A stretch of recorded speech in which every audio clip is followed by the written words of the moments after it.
kayak gue ngerasa gue nggak bisa nolong lo apa-apa pakai uang gitu loh, karena gue nggak punya apa-apa. Dan gue tahu Tuhan tuh nggak suka sama uang gitu loh, karena every time gue menolong mereka, gue melihat gue di situ yang saat kehilangan suami gue, Ki. Oh ternyata bener, emang Tuhan tuh harus membentuk emas itu ya lo harus dibakar, dipukul sampai lo jadi emas yang bagus, emas yang benar-benar bagus.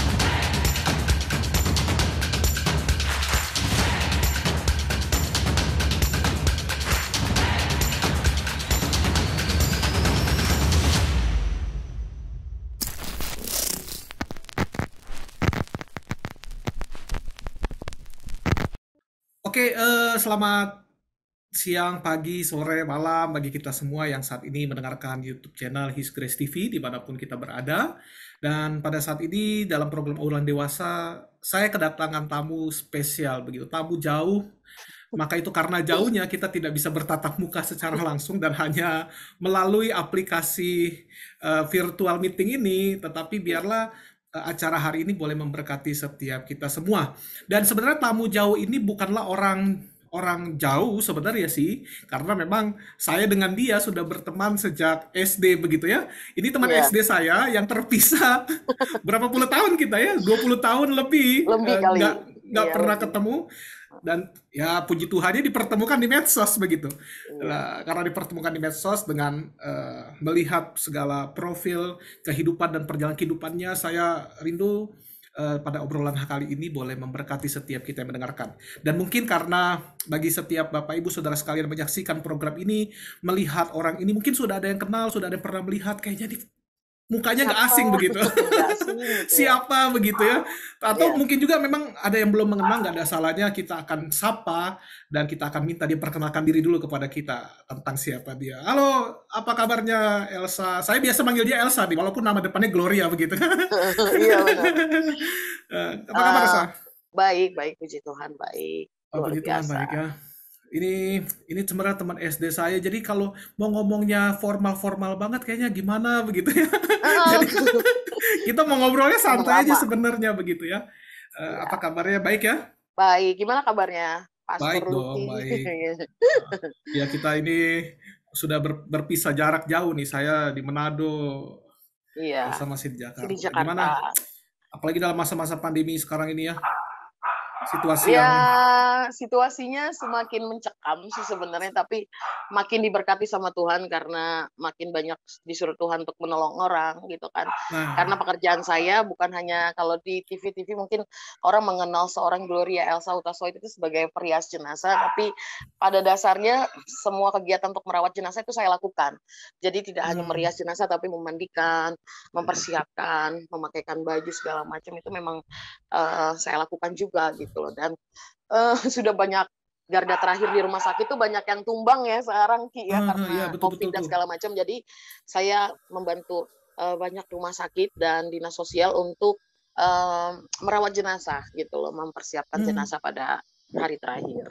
Oh jadi ini berarti bukan hanya pada saat sebelum pandemi, di masa-masa pandemi juga, apalagi pasien-pasien COVID yang tertular COVID itu tetap dilayani juga ya?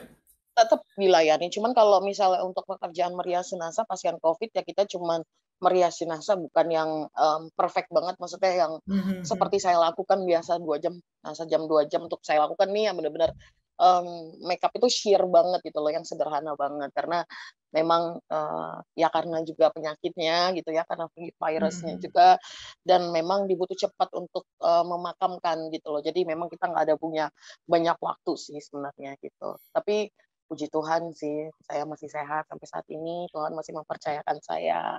Ya. Gitu. Artinya ya disitulah Tuhan yang memampukan kita di tengah-tengah situasi seperti ini.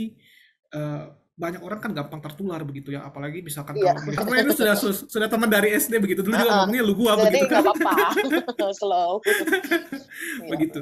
Nah dan nggak sembarang orang yang bisa Tuhan tempatkan dalam posisi lu sebenarnya, di dalam kondisi menghadapi orang-orang yang terinfeksi COVID-19 ini, dan lu harus berhadapan langsung dengan mereka. Artinya sih gue percaya Tuhan lah yang membuat dan memampukan lu lah. Iya begitu. Nah makanya ini untuk diketahui semua kan, Elsa ini adalah seorang perias jenazah, bahkan kalau nggak banyak orang memilih untuk menjadi perias jenazah, dan Bahkan beberapa hal yang dia coba lakukan dalam merias jenazah tanpa bayaran malah dulu awal mula yang harus dilakukan begitu. Karena saya bilang tadi, nggak gampang orang punya panggilan seperti itu, dan mungkin kita akan cari tahu nih hari ini. Kenapa dia bisa seperti itu? Kenapa dia bisa memilih untuk menjadi seorang perias jenazah, dan sampai sekarang banyak orang, mungkin sudah berapa ratus orang yang sudah dilayani ya? Dari tahun 2000-an lah sampai sekarang. Tapi tahun 2000 itu memang gue tuh hanya nolongin orang yang dekat gitu loh, maksudnya kayak keluarga doang, gitu loh. Jadi tante-tante gue segala macam gitu loh. Tapi tahun 2017 sampai ke sini tuh ya benar-benar kayaknya hampir tiap hari gue ngeliat orang meninggal gitu loh. Ya udah ratusan lah, lumayan lah. Tapi jadi sebenarnya ini bukan sebuah pekerjaan dulunya kan? Ini kan hanya sebuah niat untuk membantu keluarga kan? Membantu enggak, mereka sebenarnya begitu ya? mungkin karena sosok orang tua ya, maksudnya nyokap gue itu adalah pemandi jenazah saat itu. Oh ya, Nah, orang tua. karena mama adalah pemandi jenazah, kebetulan mama adalah perawat juga kan di salah satu rumah sakit gitu loh, di Sinkarolus. Jadi gue kayak ngeliat mama tuh abis mandiin kayak, kakak kamu kan suka makeup nih gitu ya kan, di makeupin dong nanti tulangnya segala macam gitu. Oke, gue akan coba gitu. Akhirnya kayaknya gue seneng nih gitu ya kan, cuman bukan jadi profesi, jadi kayak cuma nolong doang mama gitu loh. Tapi akhirnya gue nah ini kursus. make up normal atau make up jenazah? Jenazah.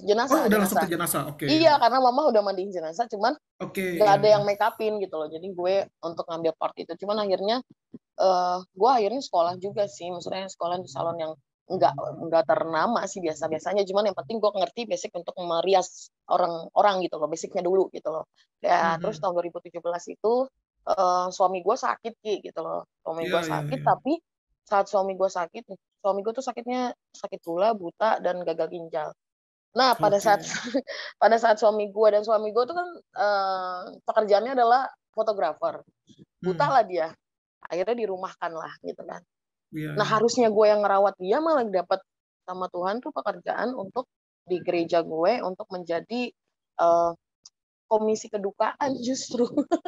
Gue kayak wah, gue udah mulai ditempatin di sini nih gitu. Seakan-akan Tuhan giring gitu ya, Tuhan giring ke arah situ ya. Tuhan giring ke arah situ, terus gue bilang sama suami gue, gimana Pi, aku boleh nggak gitu kan, karena mungkin gue akan lebih sibuk di luar pelayanan gitu kan, dan mungkin suami gue kan butuh untuk dilayani gitu karena dia adalah sakit gitu kan. Tapi suamiku bilang ya udah nggak apa-apa, karena that's your passion, maksudnya itu passion lo di situ, dan menolong orang. Suami gue juga orangnya wah gila, dia bela-belain teman banget Ki, beneran parah. Jadi memang dia bilang gini ya, dia selalu tertuju sama satu ayat yang Alkitab, dia bilang seorang sahabat itu yang benar-benar sahabat itu yang dia bisa memberikan nyawanya, memberi nyawanya buat sahabatnya. Ya itulah. Jadi kayak dia kayak udah nggak apa-apa lo lakuin kalau buat untuk nolong sesama gitu ya. Ya udah, akhirnya disitulah gue mulai bergerilya ya dari jenazah satu ke jenazah yang lain gitu. Tapi gue gratis actually gitu loh, maksudnya emang gue nolong karena part untuk merias jenazah itu memang part yang mahal kalau dalam prosesi pemakaman gitu loh, maksudnya prosesi merawat jenazah itu harganya bisa paling murah ya 500.000 kalau di daerah, tapi kalau di Jakarta itu udah 1,3 ke atas, harganya sekitar segitu. Dan itu kayak gue bisa nolong di part itu kan kayak puji Tuhan gitu kan, karena gue tahu banget ketika seseorang meninggal itu yang menanggung biaya itu kan bukan orang yang mati kan. Betul. Gitu, karena schedule nih dari Tuhan nih, jadwal mati lo umur 73 ya, kan nggak mungkin dia ngambil duit di ATM sendiri gitu kan ya kalau nggak mungkin dia ngambil duit di ATM. Iya kalau misalnya si keluarganya itu punya uang, kalau tidak gimana gitu loh, kayak gitu. Nah, makin kesini begitu suami gue meninggal, ini benar-benar Tuhan menguji gue, pencobaannya tuh gila, gue nggak tahu deh gue bisa lewatin ini Ki gitu loh. Iya. Gue sama ipar-ipar gue, maksudnya adik kakak sama iparnya suami gue tuh mereka nggak peduli, nggak pernah ngasih gue untuk segenggam beras aja nolong gue, itu nggak pernah. Tapi pada saat meninggal uang duka diambil segala macam, gue nggak punya duit seperak pun. Gue bilang sama Tuhan, Tuhan lu udah ambil suami gue udah benar-benar ngerasa diri gue tuh kayak Ayub, ngerti gak sih?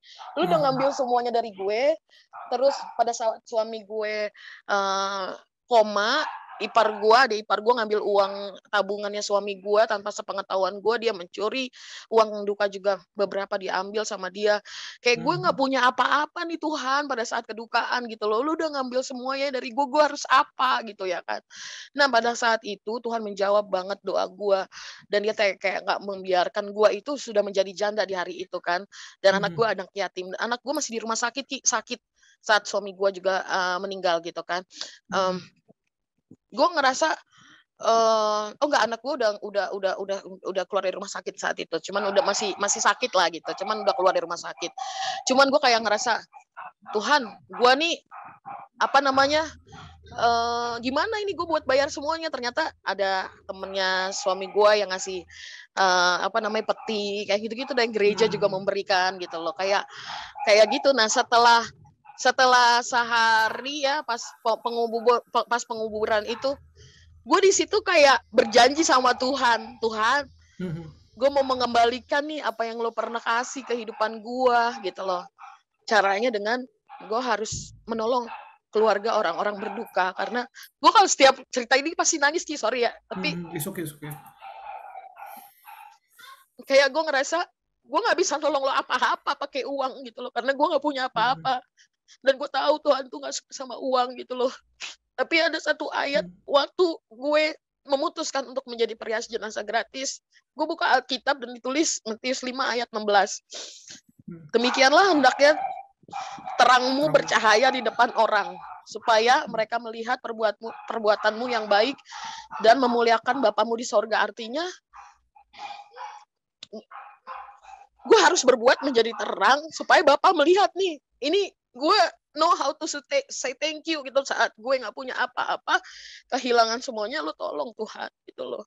Jadi Tuhan nggak perlu, jadi orang harus ngelihat gue bagaimana gue menjadi anaknya Tuhan.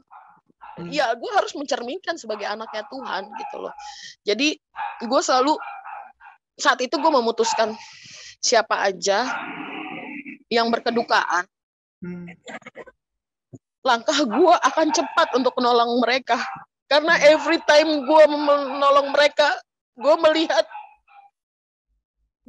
gue di situ yang saat kehilangan suami gue gitu loh. Jadi gue nggak pernah stop, dan itu udah nazar sama gue gitu loh. Tuhan, pokoknya udah ini yang pekerjaan yang gue inginkan dan lo mau gitu ya udah, ya cuman gue butuh lo meringankan langkah gue, memelihara gue dan anak gue akan lakukan. I will obey you gitu loh. Itu sih lebih gitu loh. Ya artinya dari pengalaman yang lu anggap bahwa Tuhan sudah menolong lu begitu, Tuhan sudah baik sama lu sehingga lu harus lakukan sesuatu kepada orang lain begitu ya, sebagai ucapan syukur dan terima kasih mungkin yang bisa lu anggap begitu. Dan yang gua catat dari lu begini sih, menariknya begini, banyak orang bisa melakukan sesuatu pada saat dia merasa saya belum cukup, saya nggak bisa lakukan sesuatu gitu. Saya harus dicukupkan dulu begitu. Saya harus dipenuhi dulu baru saya bisa lakukan sesuatu untuk orang lain. Nah, tetapi dari pernyataan lu sebenarnya menariknya begini, di tengah situasi, di tengah keterbatasan lu, di tengah mungkin kalau gue bisa apa ya, simpulkan di tengah kekurangan keadaan lu masih bisa melakukan sesuatu bagi orang lain. Iya, benar. Dan bagi gue sih itu yang luar biasa. Nggak semua orang bisa melakukan itu masalahnya. Nggak semua orang bisa berbuat seperti itu loh. Dan nggak semua. Dan kita tahu artinya begini sih, gue sih hanya melihatnya pengalaman hidup orang memang beda-beda. Iya. Lu mungkin dengan bertubi-tubi yang lu alami seperti bisa menggambarkan seperti Ayub sudah jatuh ketimpa tangga, digigit anjing lagi gitu. Jadi seakan-akan bertubi-tubi gitu. Benar. Kalau gue pikir-pikir gitu loh, Ki, gitu kok gue mampu ya. Setelah 40 hari Tuhan masih menguji gue, keputusan gue. Setelah 40 hari rumah yang almarhum yang seharusnya milik gue dan anak gue diminta surat rumahnya sama ipar gue kasih. Apalagi Tuhan, tahun 2019 gue diusir dari rumah itu. Apalagi Tuhan, tapi gue tetap nih melayani. Jadi lu terserah deh mau uji gue apa gitu. Gue tetap sama pendirian gue tetap mau melayani lo dengan cara gue gitu loh. Jadi emang Tuhan tuh sekarang justru ketika Tuhan sudah menguji gue berkali-kali, akhirnya gue jadi dikenal banyak orang, masuk TV segala macam, itu bukan karena gue Ki, tapi karena Tuhan gitu. Dan memang cerita gue tuh banyak menginspirasi banyak orang, dan gue cuman mau ngasih tahu gitu loh, bahwa nggak perlu khawatir. Memang cobaan hidupnya orang tuh ada yang kehilangan keluarganya dari kecil segala macam, beda-beda gitu loh. Tapi pasti percaya deh, Tuhan mampukan lo karena emang Tuhan sudah memilih lo gitu loh. Maksudnya kita beda-beda. Mungkin kalau misalnya gue kehilangan orang tua gue masih ada, nyokap bokap gue Ki. Tapi kalau gue mungkin kehilangan nyokap bokap gue dari mulai gue kecil, mungkin gue akan gila kali ya. Makanya Tuhan nggak kasih itu gitu loh. Tuhan kasih yang lain gitu loh. Dan gue kehilangan suami itu adalah separuh nyawa lah istilahnya, sudah hilang gitu. Tapi gue tetap ingat pesannya dia, bahwasanya hidup tuh kesempatan, Mi, gitu. Dia selalu ngomong. Gue nggak apa-apa nggak hidup panjang umur, tapi gue merasa gue itu sudah menolong banyak orang. Karena suami gue orang baik, luar biasa baiknya. Karena pada saat dia meninggal, banyak ada 3 orang yang bilang, gue utang nyawa sama laki lo. Bayangin, utang nyawa. Artinya dia bilang percuma umur yang panjang kalau hidup sia-sia. Karena di Alkitab juga dikatakan, nih gue sampai nulis nih, ini Alkitab ayat Alkitab kesayangan suami gue, Markus 8 ayat 36. Apa gunanya seseorang memperoleh seluruh dunia tetapi dia kehilangan nyawanya? Makanya dia selalu bilang, gua nggak apa-apa Tuhan, gua nggak pernah ngerasain jadi orang kaya, nggak apa-apa Tuhan, gua nggak pernah ngerasain punya mobil, gua harus panas-panasan kerja gitu loh, jalan kaki, it's okay, tapi gua mau berguna dan bermanfaat buat banyak orang. Nah itu yang selalu gue pegang sih Ki gitu loh. Jadi setiap langkah gue itu selalu gue berpikir, padahal gue dulu bandel gitu loh, kok gue bisa jadi bagus gitu loh.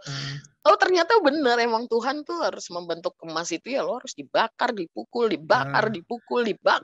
sampai lo jadi emas yang bagus, emas yang benar-benar bagus. Itu sih. Ya menarik. Gua juga selama gue pelayanan ke rumah ke pelayanan kedukaan begitu, gue selalu pesannya begini sih. Bukan cara mati, bukan bagaimana kita mati, bukan usia berapa kita mati begitu, tapi pertanyaannya selama kita hidup sudah bisakah kita menjadi berkat begitu? Iya benar. Selama kita hidup sudah bisakah kita melakukan sesuatu bagi orang lain begitu? Itu sebenarnya yang terpenting begitu. Iya benar. Artinya seringkali kan ada orang menganggap begini, lu mati muda, berarti Tuhan nggak berkenan sama hidup lu begitu. Lu matinya cepat begitu. Ada orang mati cepat, berarti Tuhan nggak sayang sama lu begitu. Bagi gue sih sebenarnya bukan berapa usia matinya, tapi lu hidup lu udah berbuah belum? Hidup lu sudah jadi berkat belum? Hidup lu memang sudah dinikmati orang lain, betul, udah berkualitas belum begitu? Itu yang menarik sih gitu. Dan hal-hal ini memang sebenarnya yang harus selalu kita ingatkan juga kepada banyak orang. Gue juga sebagai pendeta misalnya ada saat-saat ini begitu ya. Ini gue serukan terus untuk saat-saat ini begitu. Karena apalagi dengan pandemi kan, lu lihat kayaknya nyawa itu kayaknya cepat banget begitu ya. Cepat banget. Kehidupan itu kayaknya berlalunya, cepat banget begitu. Nah, ya sekarang pertanyaannya lu mau kejar apa lagi di dunia ini begitu kan? Lu nggak bisa banyak mengejar hal-hal yang lu anggap itu menjadi satu standar kesuksesan. Kalau sampai pada akhirnya lu nggak bawa mati semuanya, lu nggak bawa semuanya itu pada saat lu mati kan? Masalahnya di situ kan. Tapi yang seperti lu bilang kan, suami lu, orang sampai bilang gue seperti hutang budi, hutang nyawa. Kehidupan yang begitu sebenarnya yang harus kita bisa ciptakan. Apalagi kita sebagai orang-orang yang kita anggap kita orang percaya begitu kan. Iya. Ya, menarik, cerita lu menarik sih gitu. Lu bisa tetap kuat, lu bisa wah gitu. Harus kuat karena kita masih punya anak yang anak dititipin sama Tuhan, itu lah harus kuat. Gue cuma minta sama Tuhan terserah, pokoknya intinya gue tahu lo pasti pelihara anak yatim dan seorang janda. Yang penting gue sebagai seorang janda ya janda yang benar-benar mau memberikan hidupnya buat Tuhan itu aja sih. Lebih kepada gitu. Ya, wah ini pokoknya kisah hidup lo menarik lah. Halo, saya Tania dan saya Cila. Jangan lupa subscribe YouTube channel His Grace Church dan juga like, comment, and share. Gratis loh.